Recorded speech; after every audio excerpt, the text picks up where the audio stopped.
Welcome back to Sputnik. He was a fine young cannibal indeed, the epitome of cool. Voted in 1990 by People magazine as one of the 50 most beautiful people in the world. Iconic hits like She Drives Me Crazy and Good Thing rocked many a Casbah, and then so far as most members of the public were concerned, he disappeared. Except, of course, he didn't. Like all of us, he lived his life. But until I saw him in my audience at a recent talk I gave, I had no idea he was still performing. And wow, is he still performing?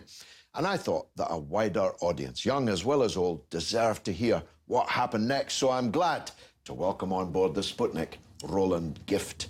It was my Christmas gift to run into you because I was a huge fan of your voice. Yeah. And I'm still a huge fan of your voice. But I lost track of you, and I suspect most of the people watching this also did. Your band was so big, and then, so far as most people were concerned, until the Jules Holland hook-up a few years ago, you were off the music scene. Did you consciously leave the music scene? Did it leave you? What happened? I think it was a bit of both. We did have like really enormous success quite quickly as well. A lot of people said, you know, you have to tour America endlessly to have that, and we didn't. You know, we did 2 tours and then we had a really big album, and I think it was quite a big amount to process. How age were you at the time?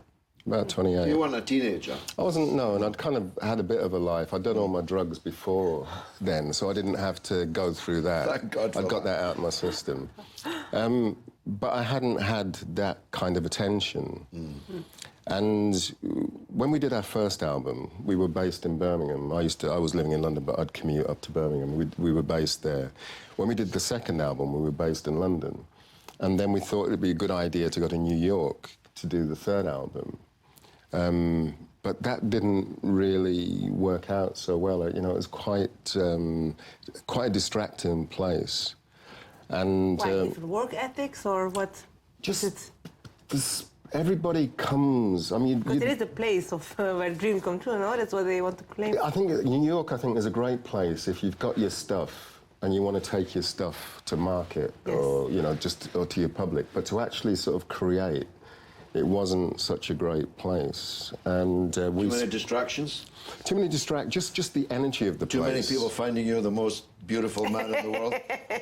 It was exhausting just walking down the street to the shops, because people would just have, even not because people would know that you were famous, but just people had so much to say about themselves often as well. Just, they would kind of like unload on you in a kind of, you know, their psychic energy would kind of unload on you. Roland, my great-grandmother emigrated from New York to Dundee. Now, that is a perverse decision.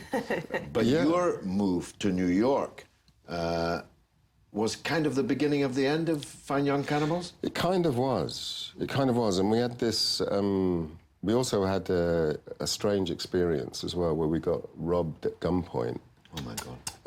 We rented this apartment on Broome and Broadway, and I used to go to these drama classes at Carnegie Hall, and I was doing some scene study with this girl called Deborah Joe on a Sunday, and we were just sort of chatting, and our first son was sort of lying on the floor, and I heard this sort of snivelling, the sound of snivelling coming down the hall, and I saw Louise, my wife, and she was sort of sobbing.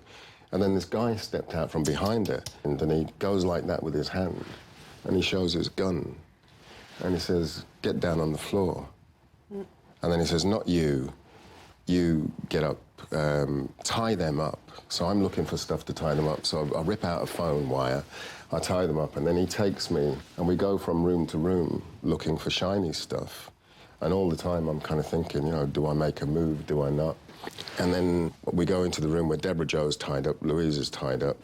He gets Deborah Joe to tie my legs up, and he says, yeah, I'm going to kill you, where's the rest of the stuff? And there's no more stuff. And then he disappears. Did they find the perpetrator? I don't know, because we had a couple of guys go around with us who were armed for the next period that we were there. Because I didn't know if the guy had recognised me, if he was part of a gang, if he was going to come back, you know, steal the baby. You know, we didn't know what was going on at all.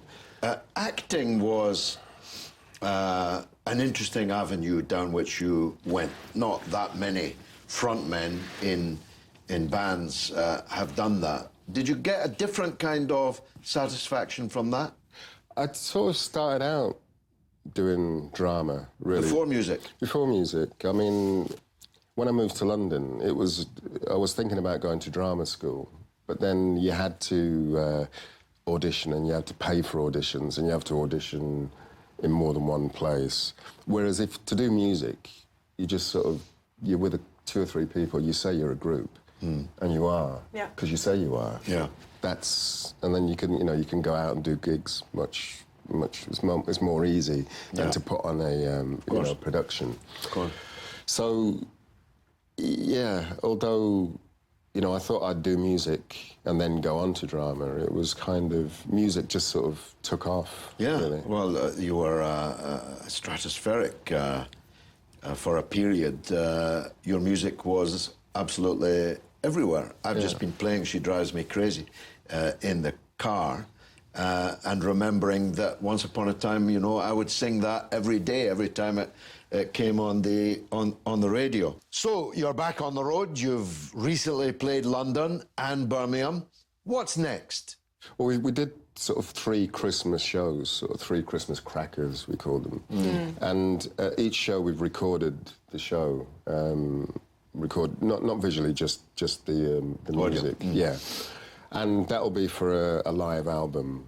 We'll see what we've got from the 3 shows. We might be able to get one album just from one show, which would be great, but we can use bits of different shows. And that'll be for a live album next year. Any idea when, next year? I mean... No, I mean... put it in their diary, I tell you. I mean, you have been away a long time, but you haven't lost anything. Thank you. Having heard you now, you haven't lost anything at all. Well, so when can we buy it? Yeah, in what format? Well, vinyl. I think vinyl's very popular. I think people of my generation... Definitely, it's got to be vinyl. I was going to say that to you. Yeah. Forget all this download stuff. That's very last year. I think people want to have a thing. They do. They totally do. Yeah. Roland Gift, thanks for coming on the Sputnik. And as a special Christmas gift from us on the Sputnik, we give you Roland Lee Gift and his friends. The song is I'm Not the Man I Used to Be, but trust me, he is.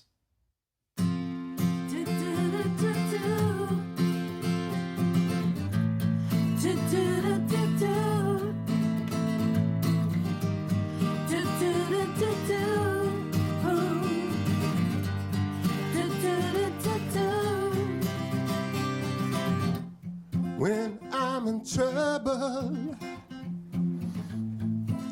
or out of step, if my balance has been upset, or there's a feeling I can't accept, there's one thing helps me to forget. Wonder what she's thinking. Wonder why I'm drinking. But it's plain to see I'm not the man I used to be. If life were easy and didn't ask, didn't tease me or take things back, I could start to understand what makes me the man I am. Wonder what she's thinking. Wonder why I'm drinking, but it's plain to see I'm not the man I used to be. No, no, no. Such a shame, I can't explain why I'm not the man I used to be. I've lost days that won't come back, memories fading fast. Now I should say the ones I have. What's the use when most of them are bad? Wonder what she's thinking. Wonder why I'm drinking. But it's plain to see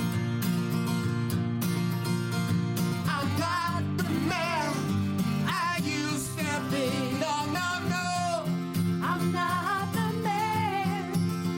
It's such a shame. I'm not the man.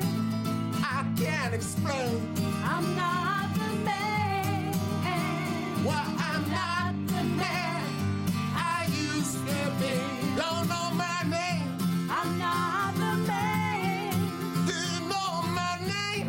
I'm not the man. Can you help me, sir? I'm not the man. Why I'm not the man I used to be. Just fantastic. You really are the man you used to be. And that is it, I'm afraid. And all that remains is for us, on behalf of Sputnik, to wish you a Merry Christmas. Merry Christmas, everybody. Happy Christmas.